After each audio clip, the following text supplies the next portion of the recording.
stabbed while relieving himself. The tragic end of Emperor Caracalla. He died with his tunic lifted and his dignity gone, stabbed while urinating on the side of a dusty road in Mesopotamia. A Roman emperor, bleeding into the sand, his golden cloak stained with his own urine. The most powerful man in the world, caught between two heartbeats, one of arrogance, the other of agony. His name was Caracalla. He had ruled an empire that stretched from the chill of Britannia to the dunes of Arabia. He styled himself after Alexander the Great, dreamed of conquest, bathed in the blood of rivals, citizens, even his own brother.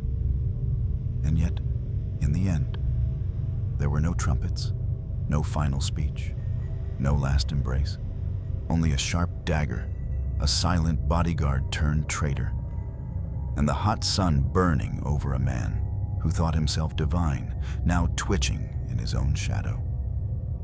What could drive a man born into the heart of Rome to end his reign in dirt and disgrace?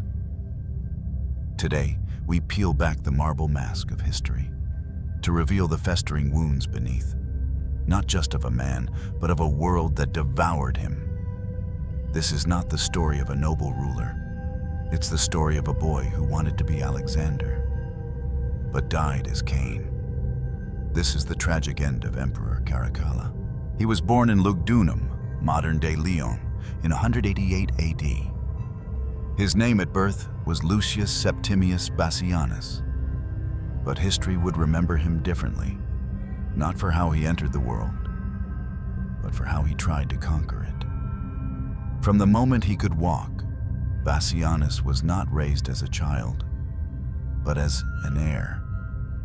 His father, Septimius Severus, was not yet emperor when the boy was born, but he had ambition coursing through his veins, like oil waiting for fire.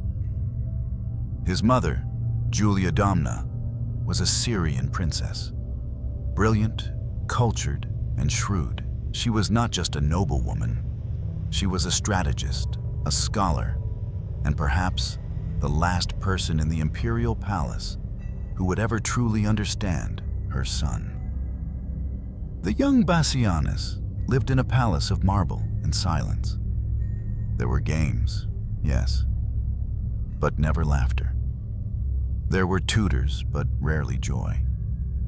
He was educated in Greek and Latin, taught the philosophies of Stoics and the tactics of generals. He was dressed in gold, but denied affection. Every step he took was a rehearsal for imperial command, and in his nursery hung a portrait, not of his father, but of Alexander the Great. Bassianus became obsessed. The boy stared at the image of the young Macedonian conqueror like a mirror into his future. The armor, the lion-like curls, the cold eyes, the throne built on ashes. To him, Alexander was not dead. He was destiny. Even before he could hold a sword, Bassianus demanded to be called Alexander. He would make servants repeat tales of Alexander's campaigns, his march through Persia, the burning of Persepolis, the taming of Bucephalus. He collected statues. He mimicked his stride. He patterned his hairstyle to look like the marble busts. And in his sleep, he whispered dreams of phalanxes and kings falling at his feet. But there was one thing Alexander had that he didn't: glory. And Bassianus would spend his life trying to earn it, no matter the cost. When Severus finally seized the throne in 193 AD, the boy was given a new name, Marcus Aurelius Antoninus, to invoke the memory of Rome's greatest emperors.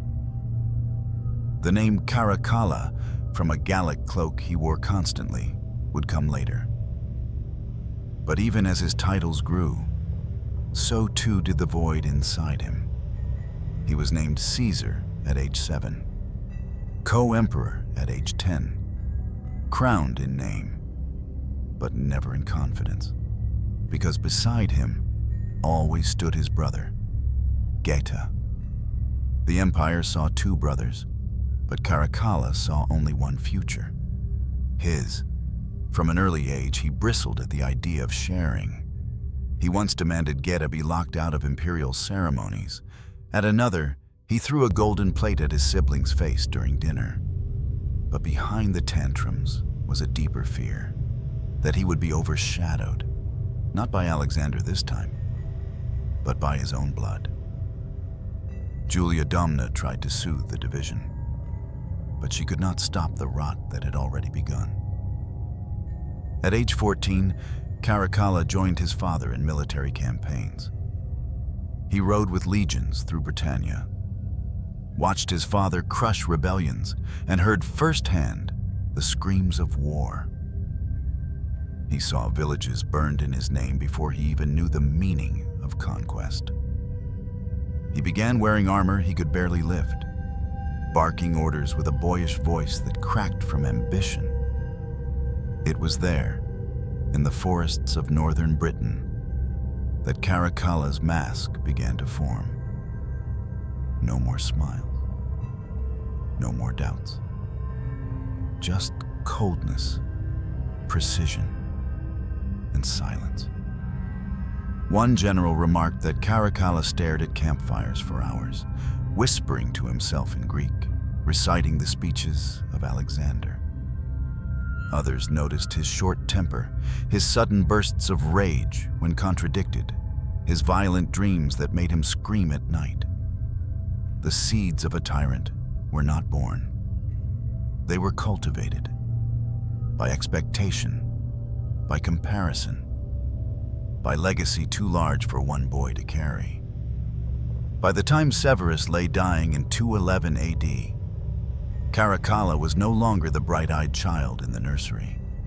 He was now a man grown sharp at the edges, hungry for glory, and already planning his reign. On his deathbed, Severus gave one final piece of advice to his sons. Be harmonious, enrich the soldiers, and scorn all others. Caracalla heard only one part of that. And in the weeks to come, the dreams of Alexander would begin to curdle into paranoia, into bloodshed, into betrayal no general could have predicted. Because Alexander had no brother to share his throne, Caracalla did, and that would prove fatal. The death of an emperor should have brought peace, but when Septimius Severus died in early 211 AD in Eboracum, modern-day York, he left behind not an empire united, but two sons with swords at each other's throats. Caracalla and Geta. They had shared a cradle, now they shared an empire. But Caracalla had no intention of sharing anything. The facade of brotherly rule was over before it began. Upon returning to Rome, the empire watched as the two sons of Severus tried to govern together. They sat in the same palace, attended the same ceremonies, but they refused to speak. Even their servants were divided down the middle. One half swearing loyalty to Geta, the other to Caracalla. They split the imperial palace with a curtain. They dined at separate hours. Even their guards were forbidden to look at the other. Rome became a throne with two shadows, and the sun was setting. Caracalla's paranoia festered like a wound left open. He believed Geta was plotting to poison him. He accused his brother of seducing their stepmothers. He claimed Geta was conspiring with senators behind his back. Whether it was true or simply the fantasy of a mind already unraveling, no one could be sure. What history does record is the blood that followed. Caracalla approached his mother, Julia Domna, with a plan. One so chilling it still echoes through the centuries. He asked her to help arrange a private meeting between the brothers. A final reconciliation, he said, in her chambers, without guards, just family. Julia, exhausted from months of political storms, agreed. What she didn't know was that Caracalla had already selected the assassins and placed them behind the curtain. When Geta entered the room, he came unarmed, perhaps even hopeful. A mother, a brother, a final chance. And then, screaming. The men rushed him, daggers drawn. Geta cried out for his mother, tried to flee, ran toward her, blood gushing from his chest. She held him as he died. His body collapsed into her lap, staining her robes red. Caracalla watched, unmoved. He had removed the last obstacle, but in doing so, he had committed the unthinkable. Fratricide. He had become Cain. In the days that followed, Rome reeled in horror. Caracalla claimed it was self-defense, that Geta had plotted against him. But few believed him. The truth didn't matter. The blood had already dried.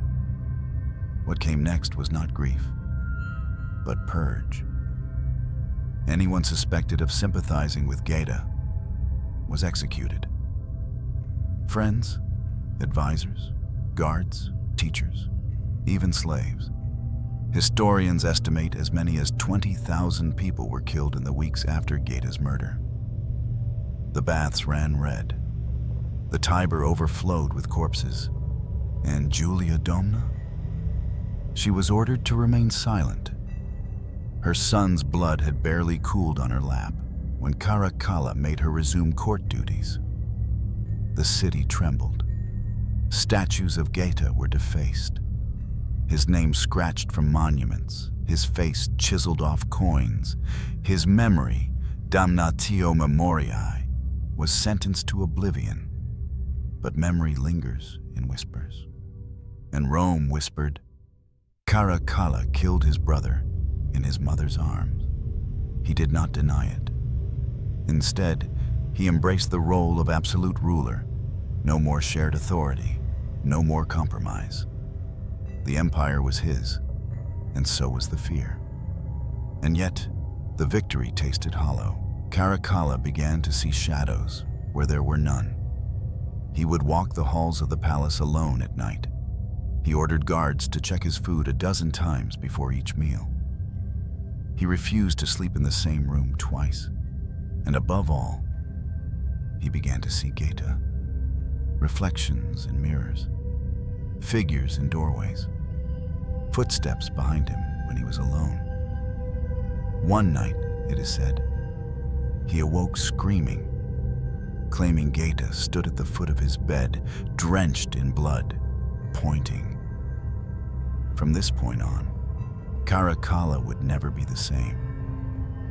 His rage became unprovoked, his cruelty more erratic. But behind the brutality was a deeper sickness, guilt disguised as vengeance. To the people of Rome, he became a tyrant. To himself, he was still Alexander. He commissioned statues of himself in Greek armor, wore Macedonian robes, and renamed cities in imitation of Alexander's conquests. But where Alexander built bridges, Caracalla burned them. Where Alexander inspired loyalty, Caracalla ruled by terror. He had killed the only person who could understand his crown, and in doing so, had damned his soul to silence. This was no longer a man seeking glory. This was a man running from a ghost. After the murder of Geta, Caracalla's reign entered a new phase. One ruled not by reason, but by obsession. He had the empire. He had the crown. He had crushed every rival, but he did not have peace. What he had was an empire that feared him, and a mind that had begun to rot from within. Caracalla no longer governed from Rome. He couldn't bear the city. Too many whispers, too many eyes, too many memories. He became a wandering emperor, dragging the imperial court across continents, from the Rhine to the Nile, searching, always searching, for something that would quiet the screams in his head. His soldiers followed. They obeyed. He paid them handsomely, doubling their wages, showering them with gifts, granting citizenship to thousands. He gave the army everything, because it was the only place he felt safe. In 212 AD, he issued the Constitutio Antoniniana, granting Roman citizenship to nearly all free men in the empire. It was framed as an act of generosity, but most saw through the illusion. It was a way to expand the tax base and to dilute opposition. He wanted loyalty, he wanted love, but what he received was fear. And fear, when it festers, breeds madness. The emperor began to show signs of psychosis. Modern scholars suggest paranoid delusions, narcissistic personality disorder, even possible schizophrenia.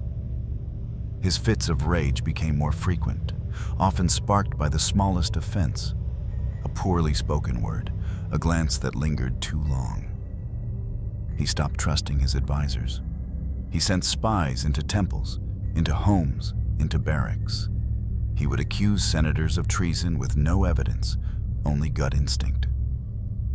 One general remarked, "He looks at every man as if they hold a knife behind their back." But even as his paranoia deepened, so did his longing to be admired. He ordered that his likeness be sculpted with the lion's mane of Alexander. His statues had wide, staring eyes, clenched brows, and tense mouths. The face of a man straining to hold himself together.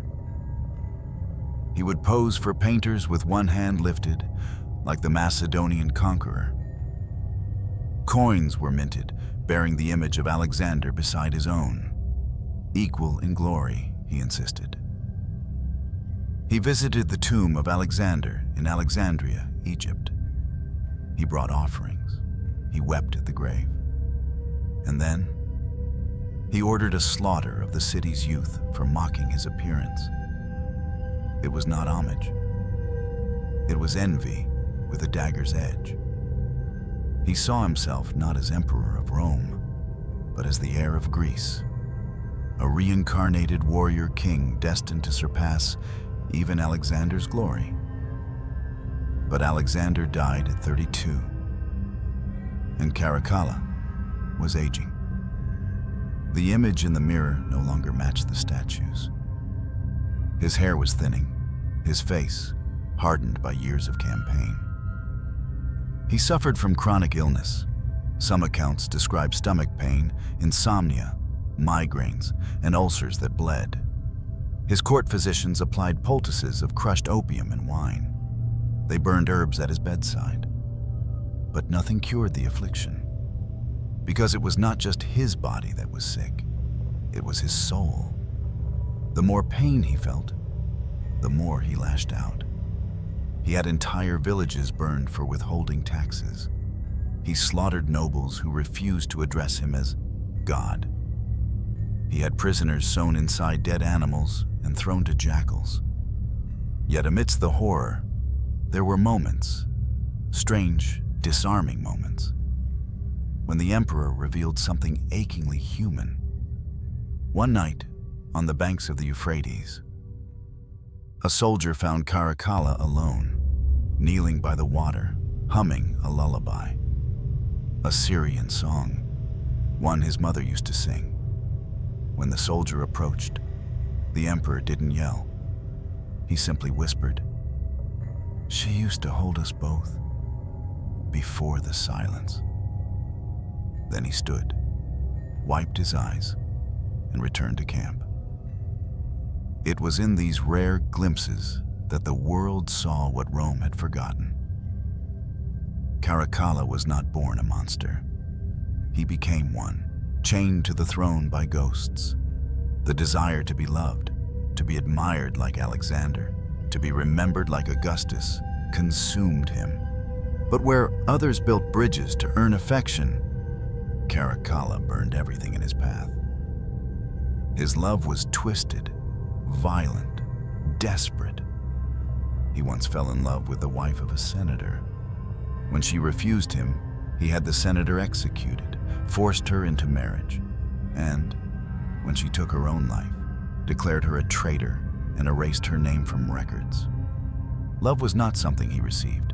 It was something he demanded, like tribute. But no tribute could fill the void. By 215 AD, Caracalla had one goal left: war with Parthia. The dream of every Roman general, the stage for greatness, the echo of Alexander's march east. He would ride at the head of a vast army.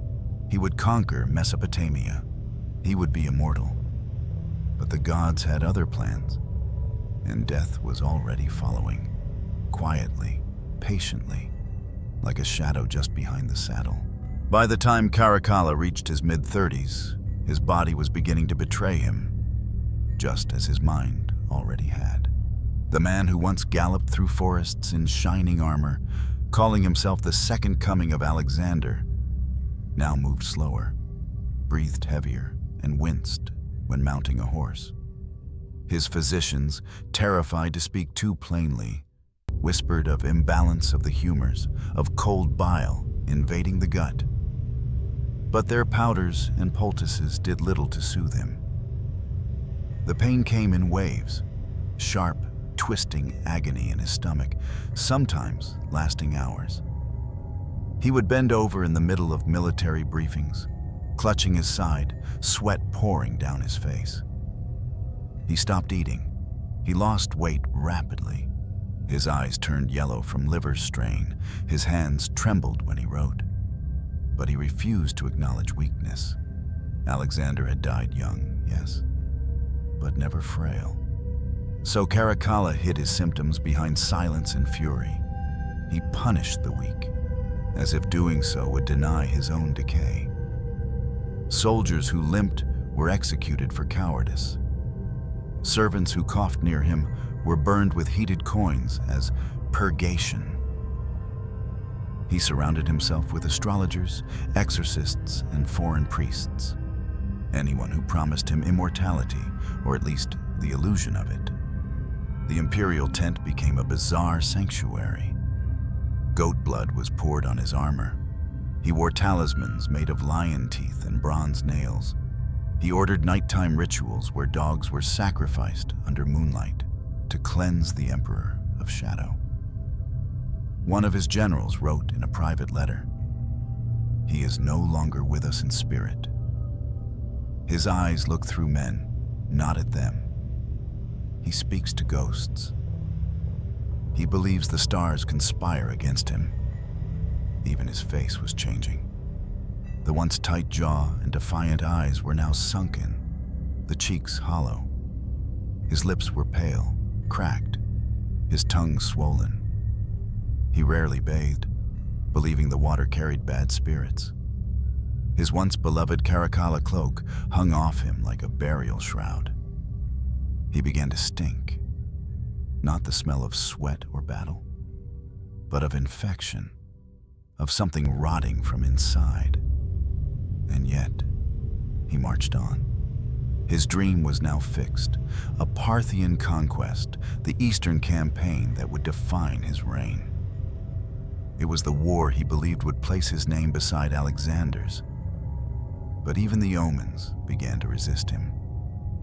Before leaving Antioch, an eagle dropped dead in front of his horse, its wings spread, its eyes open. The priests gasped, begged him to cancel the journey. He laughed and rode past them.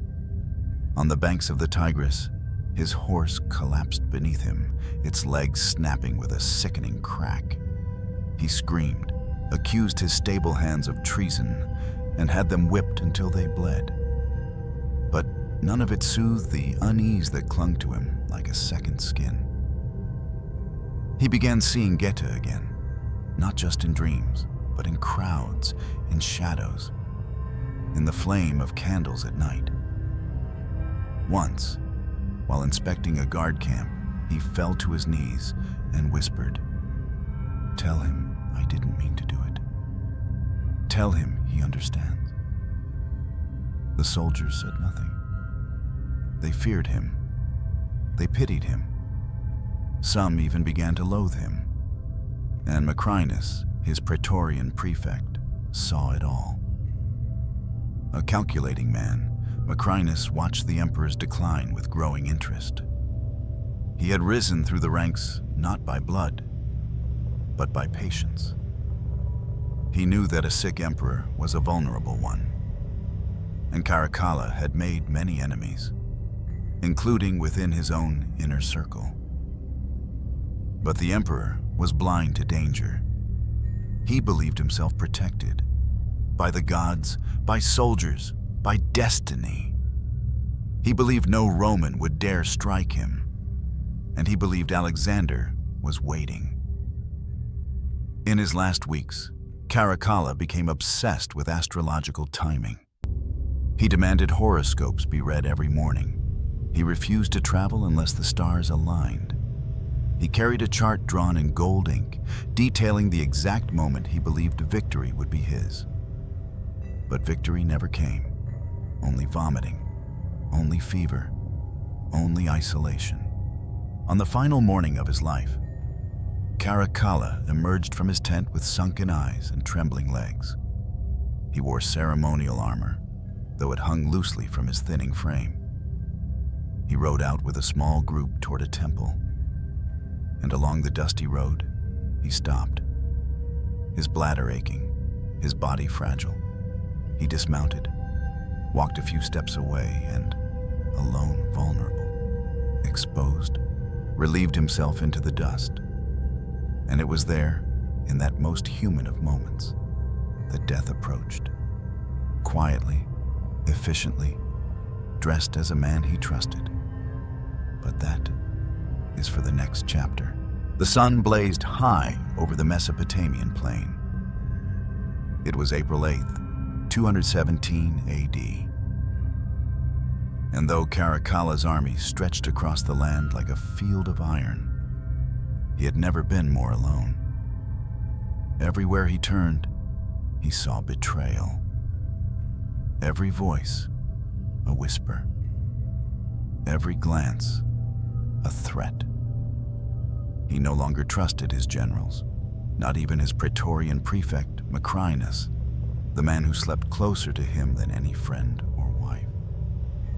But paranoia makes poor judgments. And so, Caracalla kept Macrinus close, too close. What the emperor didn't know was that Macrinus had already sealed his death. A prophecy had begun to circulate in Rome.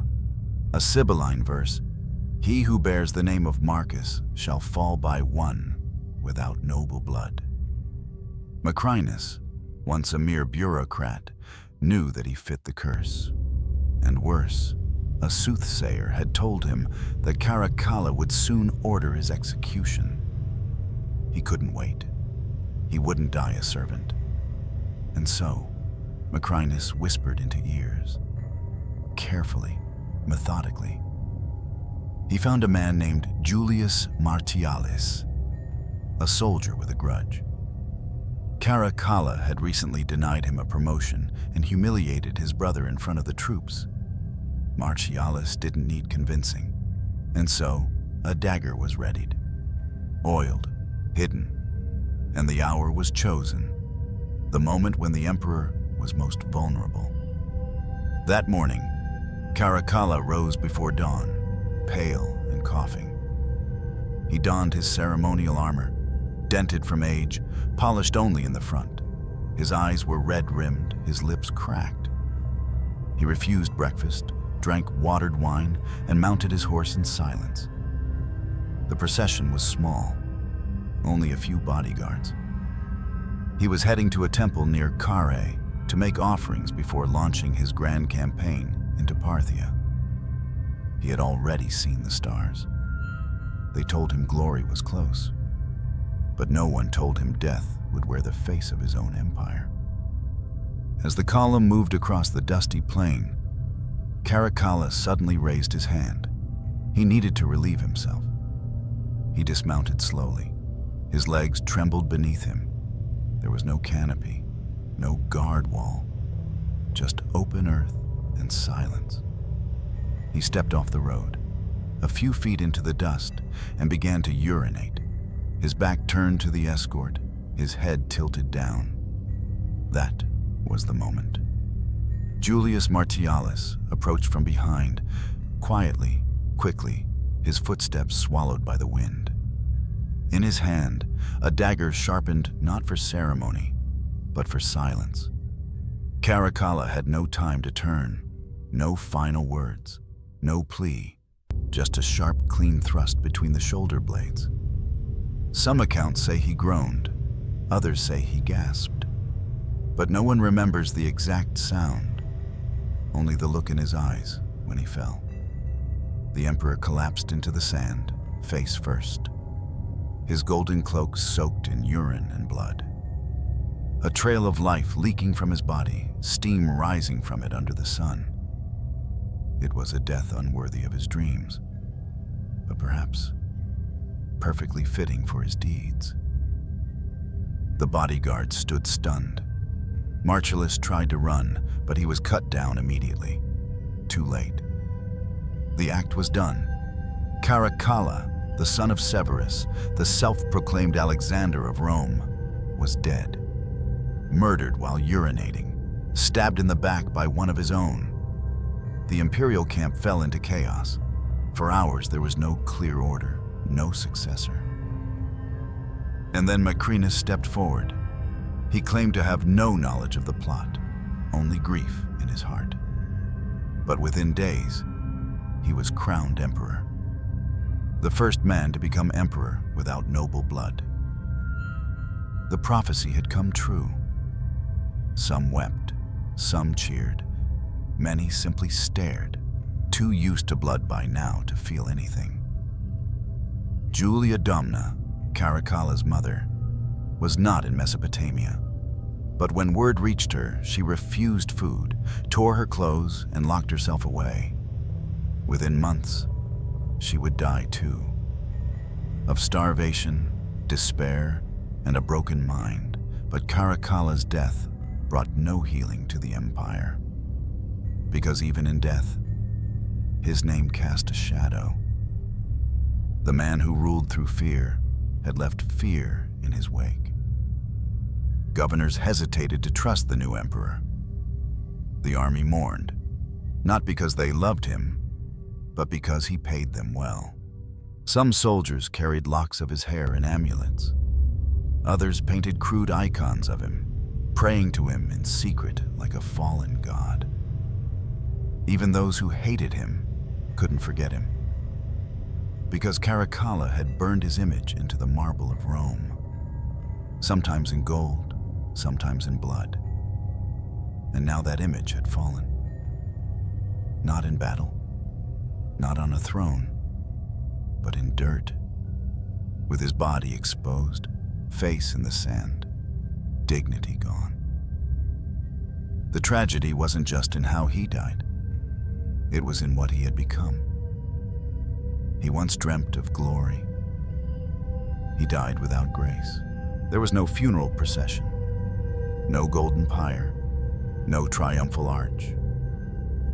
The body of Emperor Caracalla, once paraded as a living god, was carried back to Rome in silence, sealed inside a rough wooden box, beneath linen soaked with blood and bile. His corpse, already decaying under the Mesopotamian sun, had begun to rot before the Senate even learned of his death. Macrinus, the man who had orchestrated it all, stood atop the imperial chain of command, a usurper in armor borrowed from the dead. He wept publicly. He held ceremonies of mourning. He swore loyalty to the Severan dynasty. But no one was fooled. The soldiers whispered. The senators bristled. The gods, it seemed, had turned their gaze away. And Rome felt colder. Because when Caracalla fell, he didn't just collapse into the dirt. He dragged an empire down with him. In the weeks after his assassination, uncertainty gripped the empire like a fever. Caracalla had ruled with an iron fist, erratic, cruel, but familiar. Macrinus, by contrast, was unknown, a former lawyer and bureaucrat who lacked the charisma of emperors past. His first decree was to blame Marcellus alone for the killing. But few believed it. Macrinus had too much to gain, and too few virtues to hide behind. To calm the legions, he tried to imitate Caracalla's generosity. He raised pay, he promised land. But the soldiers, many of them fiercely loyal to the Severan bloodline, remained suspicious. Worse still, he quickly abandoned Caracalla's Parthian campaign. He signed a peace treaty, paying heavy reparations to the Eastern Kingdom that Caracalla had planned to conquer. To the army, this was unforgivable. Their fallen emperor had dreamt of Eastern glory. And now, a former clerk had sold that dream for silver. The discontent festered, and in the shadows, a new Severan heir was rising. Far to the west, in Syria, a woman mourned. Julia Maesa, Caracalla's aunt, had watched her family line torn apart. But she had something Macrinus did not: blood. Her grandson, Elagabalus, was just a teenager. Soft-faced, devout, unpredictable, but he bore the Severan name, and that to Rome still meant something. With gold and promises, Julia Maesa bribed legions to support the boy. And by the following year, Macrinus was overthrown.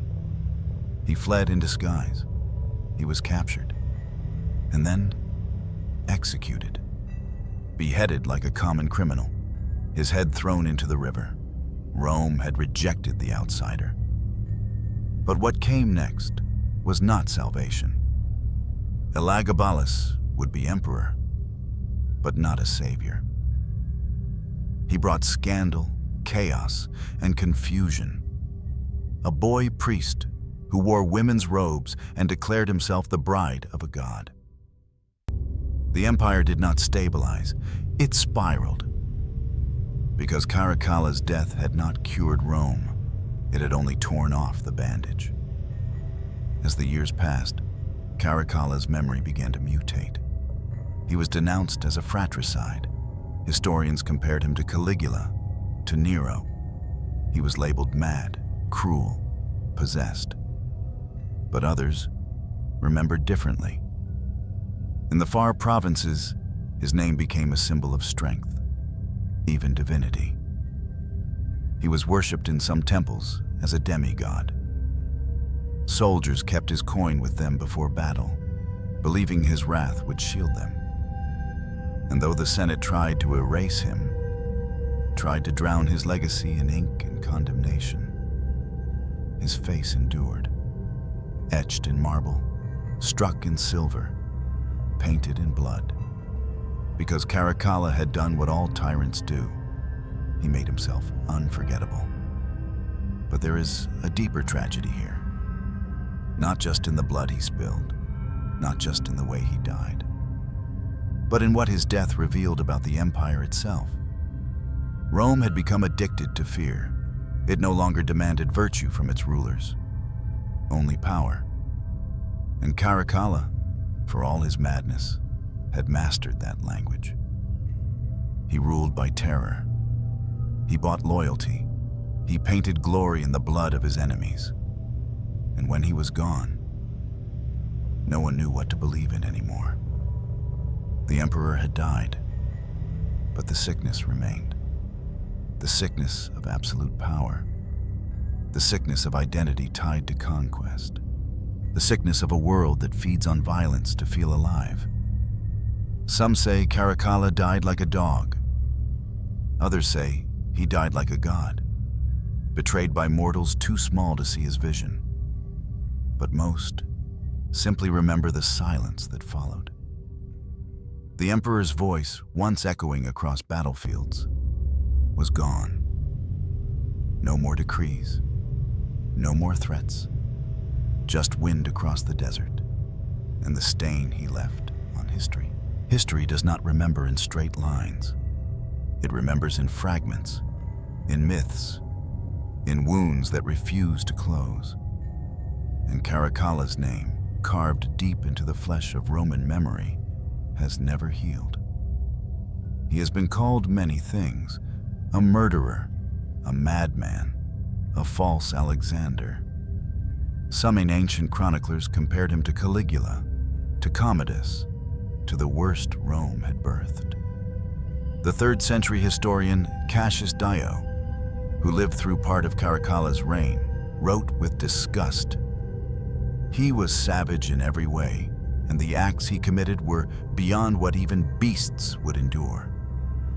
Dio spoke of the massacre after Geta's death, the thousands executed, the paranoia, the cruelties, the public humiliations he inflicted on senators, nobles, even the common folk. To Dio, and many after him, Caracalla was no emperor. He was a butcher in purple. But history is never one voice, and not all saw him through the lens of horror. In the provinces, where Rome's promises often rang hollow, Caracalla was remembered differently. He had granted citizenship to millions through the Constitutio Antoniniana, a reform that reshaped the empire's social structure. For the first time, those born in the deserts of Syria, the hills of Gaul, the mountains of Armenia, could call themselves Romans, not subjects, but citizens. Yes, it served taxation. Yes, it secured loyalty. But it also gave identity, recognition, a place in the machine of empire. Some inscriptions found in North Africa praise him as restorer of justice. In Alexandria, where he had massacred thousands, there were still shrines built in his name decades later. Among soldiers, he became legend. He marched with them, slept in their tents, ate their food. He wore his own armor, not ceremonial robes. He gave generously, more than any emperor before him. For men on the frontiers, Caracalla was not a tyrant. He was a brother in arms. Even his obsession with Alexander the Great, mocked by elites, resonated with many. What Roman didn't dream of glory? What youth didn't look eastward and wonder what lay beyond the horizon? Caracalla, in all his delusion, still dared to dream. And though he failed, the audacity of that dream burned brighter than the bureaucratic mediocrity that came after him. To some modern scholars, Caracalla is a case study in identity collapse. Born between worlds, North African by blood, Syrian by culture, Roman by crown, he spent his life trying to belong to an ideal. He tried to become Augustus, then Alexander, then Mars, the god of war. But what he never became was himself. He was a ruler trapped in reflections, never whole, always performing, forever running from the face in the mirror. And yet, for all the psychological portraits, the tragic reinterpretations, the blood remains. He killed his brother. He erased his name. He executed scholars, children, veterans. He burned cities and called it justice. There is no romanticizing that. There is no redemption for those drowned in their own cruelty. And still, history struggles. Because Caracalla was not a villain born of madness alone. He was also the product of empire, a machine that demanded strength, that rewarded fear, that whispered in the ears of boys, "You are nothing if you are not powerful." Caracalla simply listened louder than most. So, what was he? A monster? Certainly to many. A martyr? Perhaps in the sense that he was crushed beneath the weight of legacy. But above all, Caracalla was a mirror, a reflection of what Rome had become. Paranoid, violent, hollowed by ambition.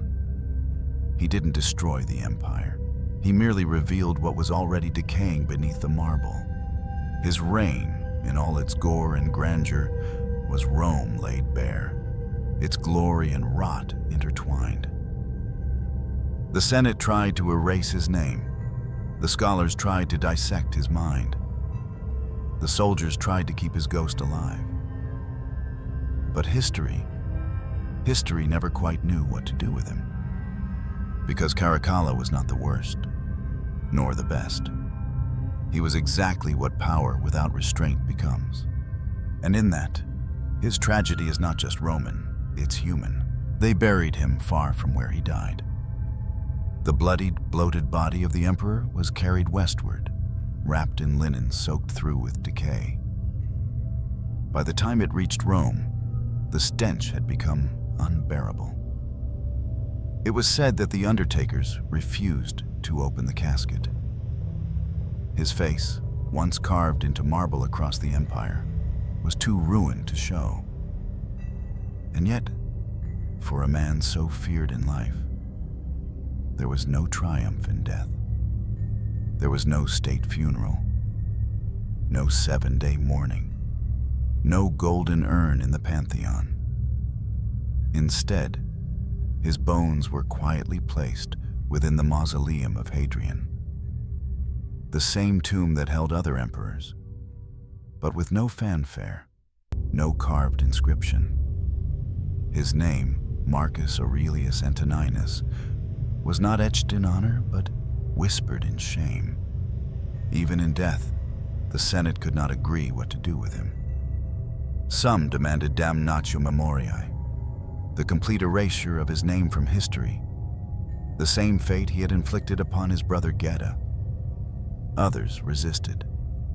Caracalla had been emperor, a sovereign, a god to many soldiers. So instead of erasure, they settled for ambivalence. No statue torn down, no triumph celebrated, just silence. But memory does not obey silence, and the empire Caracalla once ruled, the marble cities he walked, the legions he fed, they remembered. His face had already been carved into countless statues, busts, and coins, and no chisel could unmake them all. In museums today, his likeness survives in unnerving clarity. The tensed jawline, the furrowed brow, the eyes too wide, too alert, not the gaze of a philosopher, but of a man who watched his own shadow. One bust, recovered from Syria, shows him in military armor, shoulders square, lips curled slightly inward. The sculptor had captured something few dared: the pressure beneath the power. A man clenched not just in posture, but in soul. Coins bearing his image still surface in excavations across Europe and North Africa. Some bear the Latin phrase, Virtus Augusti, the courage of the emperor. A cruel irony, perhaps, but also a truth. For all his crimes, Caracalla was not a coward. He faced enemies in battle. He ruled alone. He lived with a target on his back every day, and still pressed forward. But his bravery, like his image, was twisted. It was the courage of a cornered animal, not a statesman. Even his name, Caracalla, was never meant to last.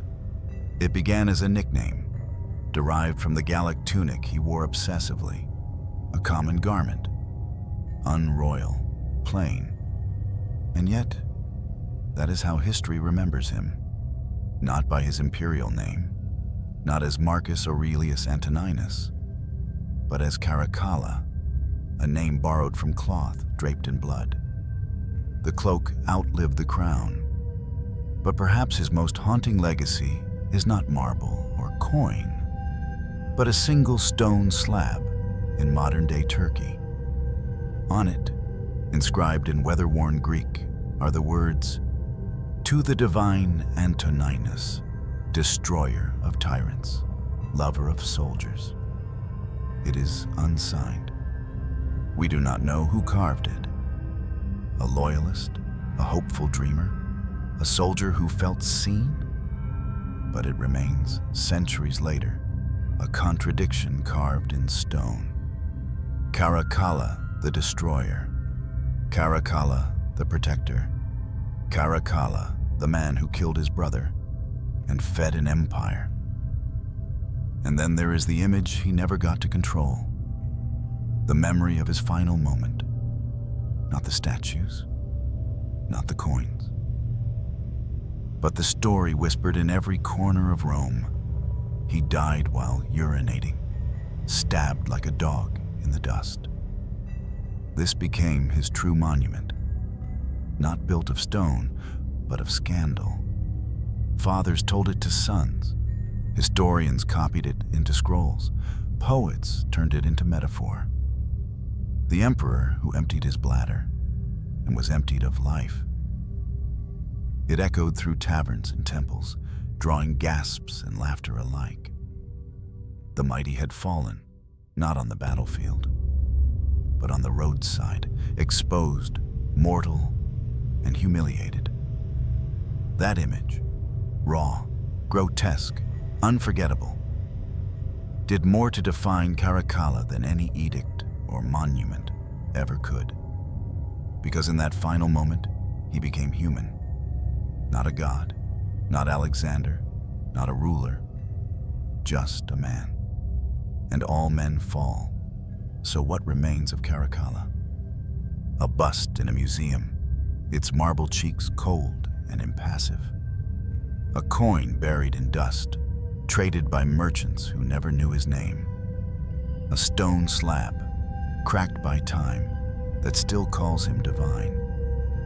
And somewhere, beneath layers of Roman concrete and centuries of silence, his bones lie among those of emperors, greater and lesser, unmarked, unseen, but not forgotten. Because Caracalla, for all his efforts to shape memory, was shaped by it instead. When power first kissed his brow, it whispered promises of immortality, that he would conquer like Alexander, rule like Augustus, be loved like Marcus Aurelius.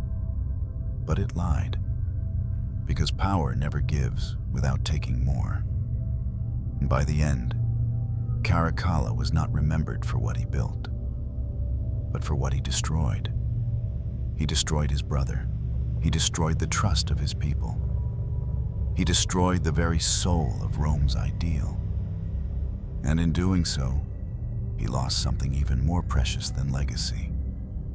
He lost himself. The irony is bitter.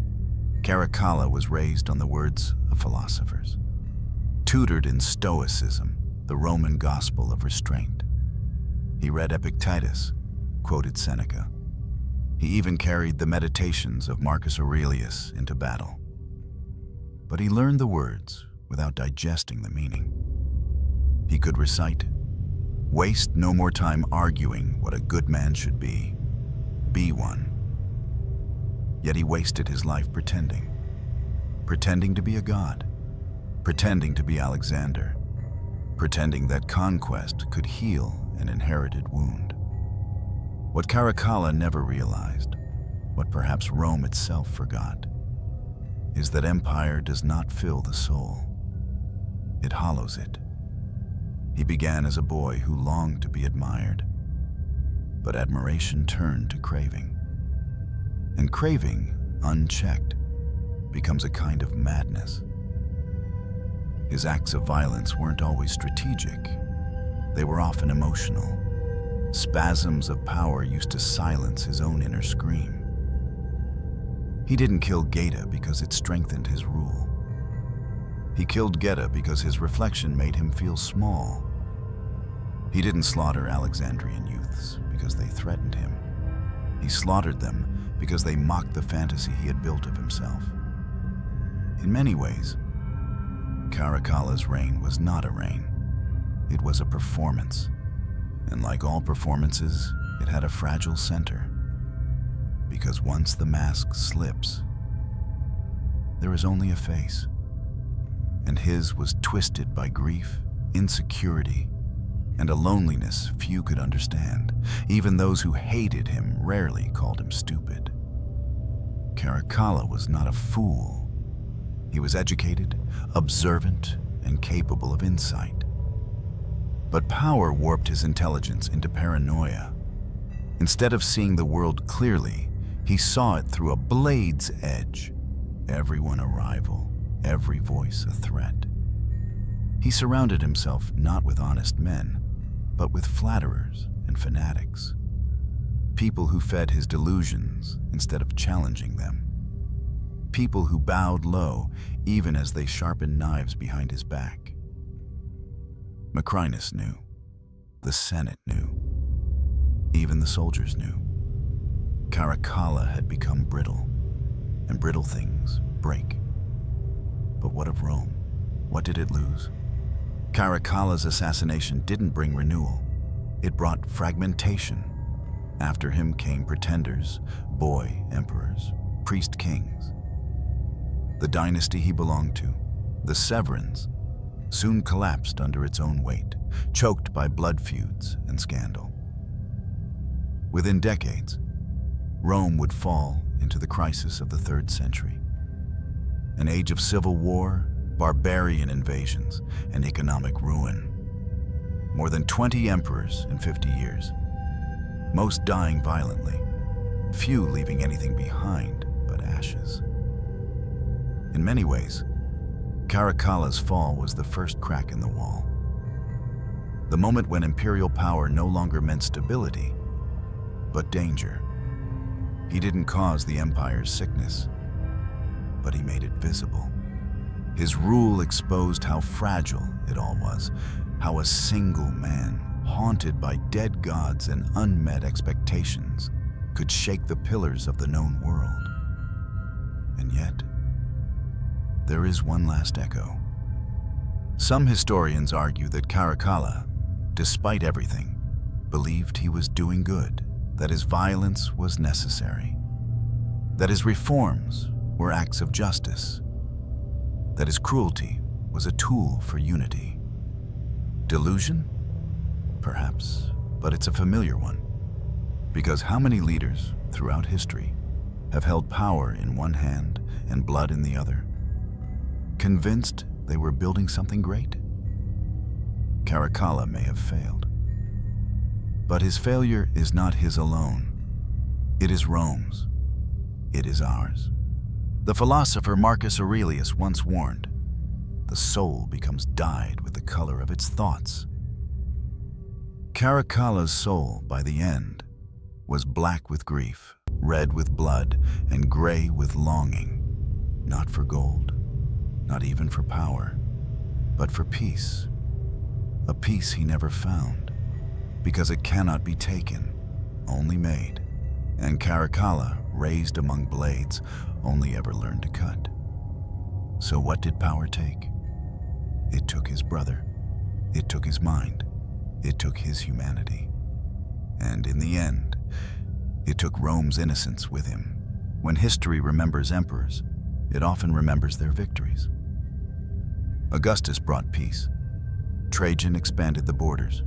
Marcus Aurelius philosophized through war. Even Nero, in his madness, left the stage in fire and spectacle. But Caracalla? He left only a silence, a long, bitter silence. No poets eulogized him. No cities bore his name without shame.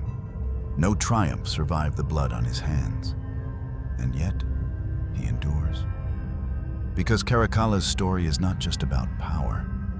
It's about the weight of being born to rule and the terror of failing in the shadow of gods. From his earliest days, he was never allowed to be a boy.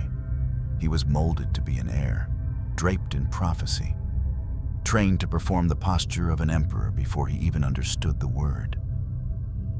And when the crown came, it came with knives.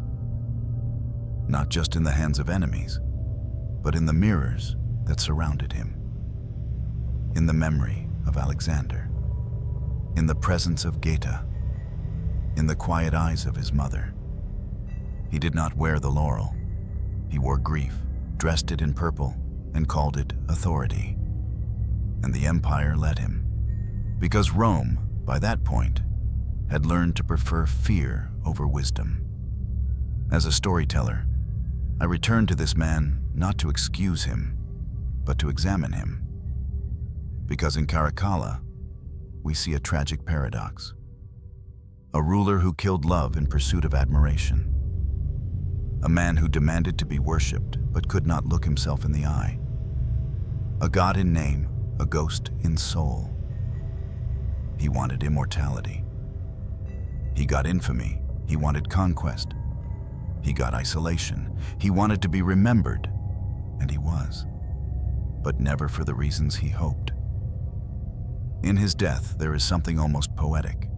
Stabbed while relieving himself, struck from behind, killed by the very structure he had built, the imperial guard, the prefect, the machine of empire. He died not like a lion, but like a man who forgot what it meant to be mortal. And perhaps that is the true punishment for tyrants, not the blade, but the mirror held up after. Today, we still pass by his statues, cracked, silent, unblinking. Tourists walk by, unaware of the weight in those marble eyes.